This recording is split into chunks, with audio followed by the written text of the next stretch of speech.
రాఖీ రోజు అన్న చేతికి రాఖీ కట్టడానికి వచ్చిన చెల్లెల్ని చూసి, ఈసారి నీకు బహుమతి ఇవ్వటానికి నా దగ్గర ఒక్క రూపాయి కూడా లేదు అంటూ తలదించుకున్నాడు అన్న. ఉద్యోగం పోయింది, అప్పులు పెరిగాయి, కుటుంబాన్ని ఎలా పోషించాలో తెలియక పూర్తిగా ఓడిపోయానని అనుకున్నాడు. కానీ చెల్లెలు అతని చేతికి రాఖీ కట్టి ఒక చిన్న కవర్ ఇచ్చింది. అందులో డబ్బు లేదు, కేవలం ఒక కాగితం మాత్రమే ఉంది. ఆ కాగితంపై రాసిన 3 మాటలు చదివిన అన్న కళ్ళల్లో నీళ్లు వచ్చాయి.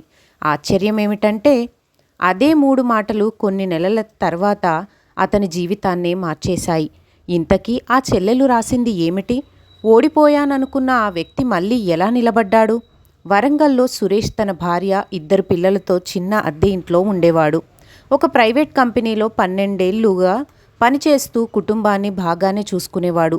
సురేష్కి ఒక్కగానొక్క చెల్లెలు అనిత. చిన్నప్పటి నుంచి ఇద్దరికీ ఒకరంటే ఒకరికి చాలా ప్రేమ. తండ్రి త్వరగా చనిపోవడంతో సురేష్ తన చదువుతో పాటు చిన్న చిన్న పనులు చేస్తూ అనితను చదివించాడు. ఆమె పెళ్లి సమయంలో తన దగ్గర ఉన్న పొదుపు మొత్తం ఖర్చు చేశాడు. అందుకే అనితకు అన్న అంటే ఒక బంధం మాత్రమే కాదు, తండ్రి తర్వాత తన కోసం నిలబడిన మనిషి.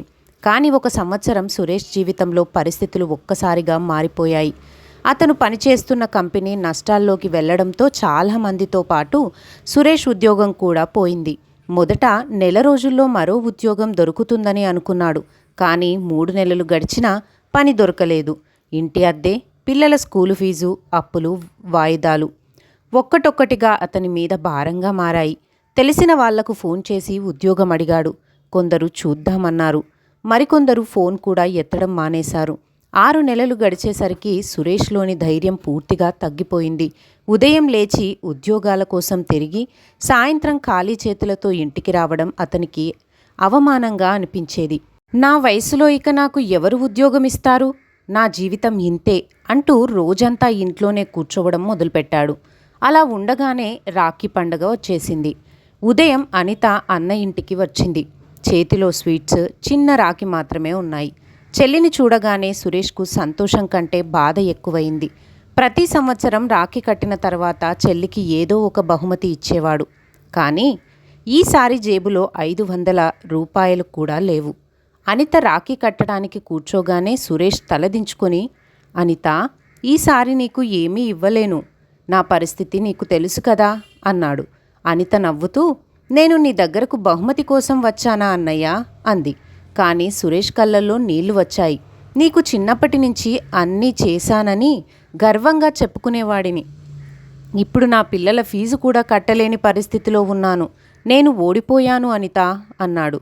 అనిత ఏమీ మాట్లాడకుండా అతని చేతికి రాఖీ కట్టింది. తర్వాత తన బ్యాగు నుంచి ఒక చిన్న కవర్ తీసి అతని చేతిలో పెట్టింది. ఈసారి బహుమతి నువ్వు నాకు కాదు, నేను నీకు ఇస్తున్నాను అంది. సురేష్ వెంటనే నాకు డబ్బు వద్దు అంటూ కవర్ తిరిగి ఇవ్వబోయాడు. అందులో డబ్బు లేదన్నయ్య, ఇంట్లో ఒంటరిగా ఉన్నప్పుడు తెరిచి చూడు అని చెప్పి వెళ్ళిపోయింది. ఆ రాత్రి అందరూ నిద్రపోయాక సురేష్ ఆ కవర్ తెరిచాడు. అందులో ఒక చిన్న కాగితం ఉంది. దానిపై పెద్ద అక్షరాలతో 3 మాటలు రాసి ఉన్నాయి. మళ్ళీ మొదలుపెట్టు. కింద మరో చిన్న వాక్యం ఉంది. అన్నయ్య, చిన్నప్పుడు నేను సైకిల్ నేర్చుకుంటూ 10 సార్లు పడిపోయినప్పుడు నువ్వు నాతో ఒక మాట అన్నావు, గుర్తుందా? పడిపోయినవాడు ఓడిపోయినవాడు కాదు, మళ్ళీ లేవడం మానేసినవాడే ఓడిపోయినవాడు. ఇప్పుడు అదే మాట నేను నీకు చెబుతున్నాను. అది చదివిన సురేష్ చాలాసేపు ఆ కాగితాన్ని చూస్తూ ఉండిపోయాడు. నిజమే, ఉద్యోగం పోయింది, కానీ తనకు పనిచేసే శక్తి పోలేదు, అనుభవం పోలేదు, నేర్చుకున్న పని పోలేదు. మరుసటి రోజు ఉదయం చాలా రోజుల తర్వాత త్వరగా లేచాడు. తనకు బాగా తెలిసిన పని ఏమిటో ఆలోచించాడు. కంపెనీలో పనిచేసేటప్పుడు ఎలక్ట్రికల్ వస్తువుల సేల్స్, చిన్న రిపేర్లు, కస్టమర్లతో మాట్లాడటం అతనికి బాగా వచ్చేది. ఇంట్లో ఉన్న పాత టూల్ బాక్స్ తీసుకొని శుభ్రం చేశాడు. Electrical repairs and home services అని ఒక చిన్న బోర్డు రాయించి దగ్గరలోని షాపుల దగ్గర తన నెంబర్ ఇచ్చాడు. మొదటి రోజు ఒక్క ఫోన్ కూడా రాలేదు. రెండో రోజు కూడా పని లేదు. మూడో రోజు ఒక వృద్ధుడు ఫోన్ చేసి ఇంట్లో ఫ్యాన్ పనిచేయడం లేదని పిలిచాడు. పని పూర్తయ్యాక అతని చేతిలో వచ్చిన 300 రూపాయలు చూసి సురేష్కు ఎన్నో వేల జీతం వచ్చినప్పుడు కూడా కలగని ఆనందం కలిగింది. ఎందుకంటే అది అతను మళ్ళీ తన కాళ్ళ మీద నిలబడటానికి సంపాదించిన మొదటి డబ్బు. తర్వాత చిన్న చిన్న పనులు రావడం మొదలయ్యాయి. వచ్చిన ప్రతి కస్టమర్తో మంచిగా మాట్లాడేవాడు. పని నిజాయితీగా చేసేవాడు. వాళ్ళు మరో ఇద్దరికి అతని నెంబర్ ఇచ్చేవారు. కొన్ని నెలల్లో రోజుకు 4-5 పనులు రావడం మొదలయ్యింది. తర్వాత తనతో పాటు మరో నిరుద్యోగ యువకుడిని పనిలో పెట్టుకున్నాడు. ఏడాది తిరిగేసరికి చిన్న ఎలక్ట్రికల్ సర్వీస్ సెంటర్ ప్రారంభించాడు. తర్వాతి రాఖీ పండగ రోజు అనిత మళ్ళీ వచ్చింది. అన్న చేతికి రాఖీ కట్టాక సురేష్ ఒక అందమైన బాక్స్ ఆమెకు ఇచ్చాడు. అనిత, నాకు ఇంత ఖరీదైన బహుమతి ఎందుకు అని అడిగింది. సురేష్ నవ్వుతూ, ఇది గత సంవత్సరం బహుమతికి నేను ఇస్తున్న సమాధానం అన్నాడు. అతను తర్వాత తన పర్సులో నుంచి మడత పెట్టిన పాత కాగితం తీసి చూపించాడు. మళ్ళీ మొదలుపెట్టు అని అనిత రాసిన అదే కాగితం. నేను దీన్ని రోజూ నా దగ్గరే పెట్టుకున్నాను. నువ్వు నాకు డబ్బు ఇవ్వలేదు అనిత, డబ్బు సంపాదించగలననే నమ్మకాన్ని తిరిగి ఇచ్చావు అన్నాడు. అనిత కళ్ళల్లో నీళ్లు వచ్చాయి. సురేష్ ఆమె చేతిని పట్టుకుని, ఆ రోజు నువ్వు రాఖీ కట్టింది నా చేతికి కాదు, నా ధైర్యానికి అన్నాడు. జీవితంలో కొన్ని సందర్భాల్లో మనం ఓడిపోయామని అనుకుంటాం. ఉద్యోగం పోవచ్చు, డబ్బు పోవచ్చు, మనం అనుకున్న దారి మూసుకుపోవచ్చు. కానీ ఒక దారి మూసుకుపోయిందంటే ప్రయాణం ముగిసిపోయిందని కాదు.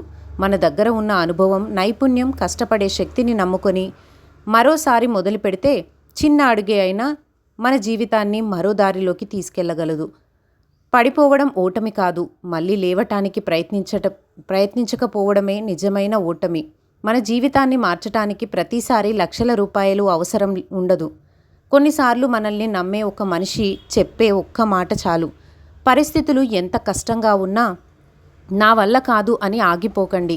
చిన్న పనైనా సరే మళ్ళీ మొదలు పెట్టండి. ఎందుకంటే ఈరోజు మీరు వేసే చిన్న అడుగే రేపు మీ జీవితాన్ని పెద్ద మార్పుకు మొదటి అడుగు కావచ్చు. ఈ కథ మీకు నచ్చితే లైక్ చేయండి. నిరాశలో ఉన్న ఒక్కరికైనా షేర్ చేయండి. ఇలాంటి జీవితానికి ఉపయోగపడే మోటివేషనల్ కథల కోసం PM స్టోరీ టైమ్ ఛానల్ను సబ్స్క్రైబ్ చేసుకోండి. Thank you for watching. Keep watching and keep supporting.